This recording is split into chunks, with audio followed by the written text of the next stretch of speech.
ইরানের সর্বোচ্চ নেতা আয়াতুল্লাহ আলী খামেনির বিদায়। তেহরানে লাখো মানুষের শোক। আসসালামু আলাইকুম। মধ্যপ্রাচ্যের পরাশক্তি ইরানের রাজনীতি ও ক্ষমতায় এক ঐতিহাসিক এবং বড় ধরনের মোড় বদল ঘটেছে। আন্তর্জাতিক সংবাদ মাধ্যম রয়টার্স এবং আল জাজিরার আজকের সবচেয়ে বড় ব্রেকিং নিউজ, ইরানের সর্বোচ্চ নেতা আয়াতুল্লাহ আলী খামেনির মৃত্যুর পর তার মরদেহ এখন তেহরানের রাষ্ট্রীয় মুসাল্লায় রাখা হয়েছে। আজ ৩রা জুলাই থেকে শুরু হওয়া এই শোকযাত্রায় তেহরানের রাজপথে নেমে এসেছে লাখ লাখ সাধারণ মানুষ। কালো পোশাক পরে অশ্রুসিক্ত চোখে তারা তাদের দীর্ঘদিনের নেতাকে শেষ শ্রদ্ধা জানাচ্ছেন। ইরান সরকারের পক্ষ থেকে দেশটিতে এক সপ্তাহের রাষ্ট্রীয় শোক ঘোষণা করা হয়েছে। কিন্তু প্রশ্ন হচ্ছে, খামেনির এই আকস্মিক বিদায়ের পর ইরানের অভ্যন্তরীণ ক্ষমতায় এখন কি ঘটতে যাচ্ছে? কে হতে যাচ্ছেন দেশটির পরবর্তী সর্বোচ্চ নেতা? আর এই পরিবর্তন মধ্যপ্রাচ্যের চলমান উত্তেজনা ও বিশ্ব রাজনীতিতে ঠিক কী ধরনের প্রভাব ফেলবে?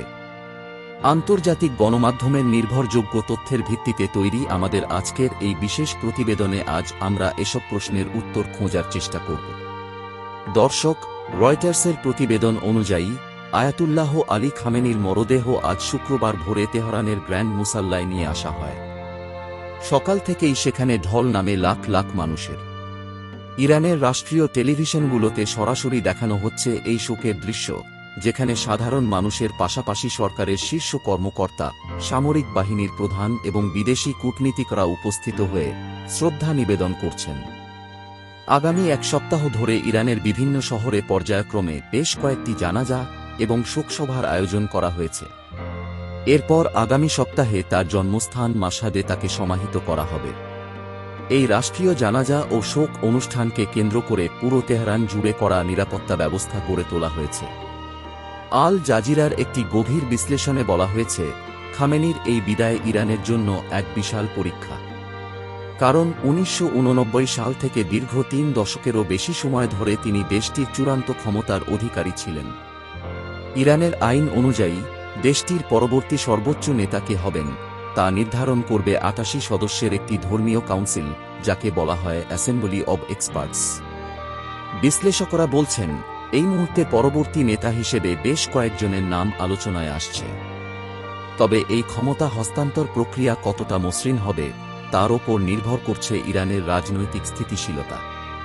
বর্তমান অন্তর্বর্তীকালীন কাউন্সিল দেশের শাসনভার পরিচালনা করছে এবং তারা জনগণকে আশ্বস্ত করেছে যে দেশের নীতি ও সুরক্ষায় কোনো বিঘ্ন ঘটবে না। এবার আসা যাক সবচেয়ে গুরুত্বপূর্ণ বিষয়ে। খামেনির মৃত্যুর পর মধ্যপ্রাচ্যের সমীকরণ কোন দিকে যাবে? আমরা জানি আমেরিকা এবং ইসরায়েলের বিরুদ্ধে ইরানের যে কঠোর অবস্থান, তার মূল চালিকাশক্তি ছিলেন খামেনি নিজেই। সিরিয়া, ইরাক, ইয়েমেন এবং লেবাননে ইরান সমর্থিত গোষ্ঠীগুলোর ওপর তার সরাসরি প্রভাব ছিল। বিবিসি এবং আন্তর্জাতিক রাজনৈতিক বিশ্লেষকদের মতে, ইরানের এই অভ্যন্তরীণ পরিবর্তনের সুযোগ নিতে পারে তার প্রতিপক্ষ দেশগুলো। তবে ইরানের বিপ্লবী গার্ড বাহিনী বা আইআরজিসি ইতিমধ্যেই স্পষ্ট বার্তা দিয়েছে যে তাদের সামরিক ও কৌশলগত অবস্থানে কোনো পরিবর্তন আসবে না। অর্থাৎ নতুন নেতা যিনিই হন না কেন, আমেরিকার বিরুদ্ধে ইরানের দীর্ঘদিনের পররাষ্ট্রনীতিতে বড় কোনো পরিবর্তনের সম্ভাবনা কম।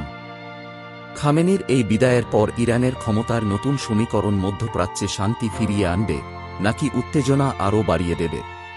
আপনার কি মনে হয়? কমেন্টে আপনার মূল্যবান ও মার্জিত মতামত আমাদের জানাতে পারেন। আন্তর্জাতিক রাজনীতি এবং বিশ্ব মিডিয়ার এমন শতভাগ নির্ভরযোগ্য, সহজ এবং স্পষ্ট বিশ্লেষণ সবার আগে পেতে আমাদের বিডিহট নিউজ চ্যানেলটি এখনই সাবস্ক্রাইব করুন এবং পাশে থাকা বেল আইকনটি ক্লিক করে রাখুন। ধন্যবাদ।